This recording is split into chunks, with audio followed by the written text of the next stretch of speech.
Hello दोस्तों, नमस्कार। स्वागत है आपका सक्सेस इन हिंदी अकेडमी। आज हम बात करेंगे एचपीएससी भर्तीवाद। हाईकोर्ट के फैसले ने खोली चयन प्रक्रिया की पोल। तो ये सिर्फ हिंदी इंग्लिश के बारे में नहीं है, सभी विषयों के बारे में है। अगर आपने ये परीक्षा दी थी, आपका चयन हुआ था तो भी आपके लिए महत्वपूर्ण है, आपका चयन नहीं हुआ था तो भी आपके लिए महत्वपूर्ण है, या इस परीक्षा की तैयारी कर रहे हैं तो भी आपके लिए ये वीडियो बहुत ही महत्वपूर्ण रहने वाली है। वीडियो को अपने साथियों तक शेयर कर दें जिन्हें इस वीडियो की आवश्यकता है, और पहली बार चैनल पर आए तो चैनल को सब्सक्राइब करना ना भूलें। चलो शुरुआत करते हैं।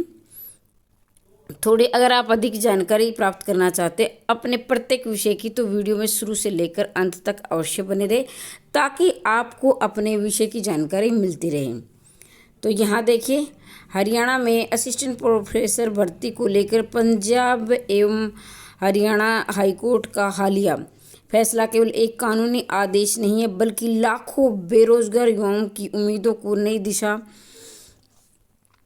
देने वाला निर्णय बनकर सामने आया है। लंबे समय से भर्ती प्रक्रिया में पारदर्शिता, इंटरव्यू अंकों का चयन प्रणाली, बड़ी संख्या में खाली पड़े रह गए पदों को लेकर उठे सवालों पर हाईकोर्ट ने एचपीएससी की चयन प्रक्रिया और विज्ञापन को रद्द किया जाना एक संकेत देता है। अब भर्ती प्रक्रिया की निष्पक्षता और पारदर्शिता पर गंभीरता से विचार करना आवश्यक हो गया है। हरियाणा लोक सेवा आयोग यानी एचपीएससी ने 2424 असिस्टेंट प्रोफेसर पदों के लिए 26 विषयों में विज्ञापन जारी किया था। ये भर्ती लंबे समय से बेरोजगारी का सामना कर रहे हजारों युवाओं के लिए उम्मीदों की किरण मानी जा रही थी, लेकिन जैसे जैसे चयन प्रक्रिया आगे बढ़ी वैसे वैसे विवाद भी बढ़ते चले गए। युवाओं का आरोप है कि भर्ती प्रक्रिया में पारदर्शिता नहीं बरती गई, बड़ी संख्या में जानबूझकर पद खाली छोड़ दिए गए। सबसे हैरानी की बात यह है कि 2424 पदों में से अब तक केवल 25% ही पदों को भरा गया है, जबकि बाकी अधिकांश पद खाली छोड़ दिए गए, जिससे युवाओं में क्या है, असंतोष है। आगे बढ़ते हैं। अब ये थी एचपीएससी ने क्या फैसला, नहीं हाईकोर्ट ने क्या फैसला सुनाया है एचपीएससी के विपक्ष में। यूजीसी 2018 के रूल का क्या है, ये फॉलो नहीं किए गए हैं। तो 2018 के क्या रूल थे, यानी जो सभी के अंक, यानी आपके पोस्ट ग्रेजुएट उनके अंक लगने चाहिए थे, लेकिन वो अंक नहीं लगाए गए। सिर्फ क्या है, सिर्फ आपके स्क्रीनिंग और आपका जो सब्जेक्टिव पेपर प्लस इंटरव्यू के आधार पर ही आपका क्या चयन किया गया है। तो ये देखिए, अंग्रेजी विषय में सबसे ज़्यादा विवाद रहा है। एक होम साइंस में अंग्रेजी विषय में 613 पदों के लिए भर्ती प्रक्रिया चल रही थी। इनमें से मेंस टेस्ट यानी एसकेटी में केवल 151 साथियों को ही पास किया गया 613 में से, और उनमें क्या है, बाद में भी उनमें 468 पद खाली छोड़ दिए गए थे। ठीक है, तो देख लीजिए, 613 में से 151 लिए, उनमें से भी बाहर कर दिए गए थे फाइनल तक जाते जाते। इस तरह से अब जो अंग्रेजी की जो है वो भर्ती रद्द कर दी गई है। अब मैथ की सुन लीजिए। असिस्टेंट प्रोफेसर मैथ के 163 पदों में से केवल 17 उम्मीदवारों को पास किया गया, जबकि 140 पद खाली छोड़ दिए गए हैं। डिफेंस स्टडी 23 में से केवल 5 उम्मीदवारों को सफल घोषित किया गया और 18 पद उसमें से रिक्त छोड़ दिए गए थे। अब इकोनॉमिक्स विषय को लेकर 43 में से 24 उम्मीदवारों को चयन किया गया और 19 पद खाली छोड़ दिए गए। फिजिकल एजुकेशन में 126 में से 89 पद पर, जबकि 37 पद रिक्त छोड़ दिए गए। सबसे अधिक चर्चा फिजिक्स विषय की रही है, जिसमें 410 में से केवल 100 उम्मीदवारों को पास किया गया था और 300 से अधिक पद खाली छोड़ दिए गए थे। ठीक है, इसी प्रकार एग्रीकल्चर डेवलपमेंट यानी एसडीओ में से 605 में से 50 उम्मीदवारों को चयन किया गया, जबकि 555 पद खाली छोड़ दिए गए। इसी प्रकार पीजीटी कंप्यूटर साइंस में 1711 पदों में से 39 उम्मीदवारों को पास किया गया और 1672 पद खाली छोड़ दिए गए। ऐसे आंकड़े मन में आयोग प्रणाली को लेकर गंभीर संदेह पैदा कर रहे हैं कि युवाओं को ये क्या योग्य नहीं समझ रहे, या फिर इनका जो है, इनकी जो मंशा है सिर्फ भर्ती प्रक्रिया दिखाना है, या फिर वो ये चाहते क्या हैं। ठीक है। तो ये हाई कोर्ट ने सुनाया कि ये जो है लाखों उम्मीदवारों को ये आशा जता रही कि हमने भर्ती निकाल दी है, लेकिन भर्ती असल में सिर्फ भर्ती ही है और ये नाम मात्र के लाखों उम्मीदवारों को एक उम्मीद थी, हजारों लाखों, लेकिन लास्ट में जाकर क्या होता है, सिर्फ भर्ती भर्ती रह जाती है और ये नाम मात्र की है।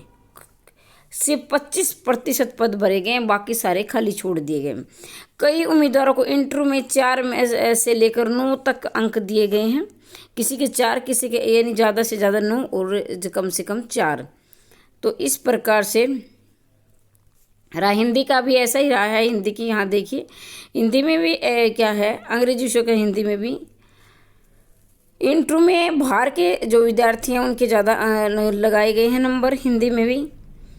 तो अब है कि 35% पात्रता का जो मानदंड है, अभ्यर्थियों ने इसे ही समाप्त करने की मांग उठाई है कि ये जो 35% का क्राइटेरिया इसको समाप्त किया जाए। और इसके चलते हजारों जो है युवा क्या है अब सड़कों पर आ गए, धरना प्रदर्शन कर रहे हैं और हाई कोर्ट का फैसला इसके प्रति आ चुका है, किसका, इंग्लिश के प्रति। ठीक है, अब हिंदी वाले और विषय वाले भी अब जा रहे हैं कोर्ट। उनका क्या रह गया, अब ये बहुत बड़ी ये जो लिस्ट आपके सामने है, जो इसमें मुख्य बातें वो मैंने पढ़ के सुना दी हैं। एक बार मैं फिर से बता देती हूँ कि 35% को लेकर युवाओं में असंतोष है। दूसरे जो अन्य राज्यों के युवा ज़्यादा लिए गए हैं, उनके साक्षात्कार में ज़्यादा यानी इंटरव्यू में ज़्यादा नंबर लगाए गए हैं। और ये भी है कि जो सीटें निकाली गई थी 2424, जिनमें से सिर्फ 25% सीटें ही भरी गई हैं। अब हाई कोर्ट ने ये फैसला सुनाया है कि जब आप जितनी वैकेंसी निकालते हो, अब 2424 वैकेंसी निकली थी तो सारी क्यों नहीं भरी गई, या आप सिर्फ भर्तियों का हवाला देकर ये कि हमने भर्ती निकाल दी हवाला देकर, तो आप खाली क्यों छोड़ते हो, आपकी मंशा क्या है। तो ये जवाब मांगा है हाई कोर्ट ने। अगर ये देखो, एचपीएससी भी शांत नहीं बैठने वाली, हो सकता है एचपीएससी सुप्रीम कोर्ट चले जाए, लेकिन मैं अपना पर्सनल व्यू नहीं दूंगी। लेकिन एक बात एक ज़रूर कहूँगी कि एचपीएससी इस मामले में, मैं बाहर के राज्यों की बात तो नहीं करूँगी, लेकिन हाँ ये ज़रूर है कि जो खाली पद इतने छोड़े गए हैं तो एचपीएससी के विरुद्ध ही फैसला आ सकता है, युवाओं के हक में ये फैसला ज़रूर आएगा। तो आप कमेंट करके ज़रूर बताएं कि आप इस भर्ती में शामिल हुए थे, आपकी क्या राय है, या नहीं हुए थे, आगे आप होना चाहते हैं तो अपनी अपनी राय ज़रूर दें। क्या एचपीएससी गलत है, या क्या युवाओं के साथ धोखा हुआ है, और जिनका चयन हुआ है वो उनके लिए भी मेरी तरफ से बहुत बहुत शुभकामनाएं। भाई उन्होंने भी तैयारी अच्छी की थी, मेहनत की थी, और जिनका नहीं हुआ उनके लिए भी बहुत बहुत शुभकामनाएं। आपका अपनी तैयारी करते रहे, आपको आपका न्याय ज़रूर मिलेगा, कि कहीं ना कहीं आपका चयन ज़रूर होगा। तो एक तरह से देखा जाए तो एचपीएससी पहले पारदर्शिता पर भी सवाल उठ रहे हैं, क्योंकि पहले एचपीएससी की पारदर्शिता पर सवाल नहीं उठते थे, लेकिन धीरे धीरे अब उठने लगे हैं। अभी जो ये 24 की जो भर्ती हुई है, 24-25 की, उन भर्तियों में तो 2018 में तो खैर ये नहीं ऐसा हुआ था ये, लेकिन यूजीसी की जो गाइडलाइन है उसके तरीके से भी एचपीएससी ने भर्ती नहीं की है। तो यूजीसी की जो गाइडलाइन, उनका भी ये अपने तरीके से मनमानी कर रही है एचपीएससी। तो ये हाई कोर्ट ने फैसला सुनाया है। आज के लिए इतना ही। बाकी आपको एचपीएससी संबंधित भर्तियों से संबंधित जानकारी मिलती रही। इसके अलावा एचटेट की क्लास मैंने हिंदी की शुरू कर दी है। जो एचटेट के अभ्यर्थी किसी भाई बहन के लिए देख रहे हैं तो एचटेट की तैयारी भी जल्दी से अपनी शुरू कर दो। एचटेट भी जल्दी आने वाला है। पीजीटी की भर्ती भी आपको जल्दी ही देखने को मिलेगी। अब मिलते हैं अगली वीडियो में, तब तक के लिए जय हिंद, जय भारत।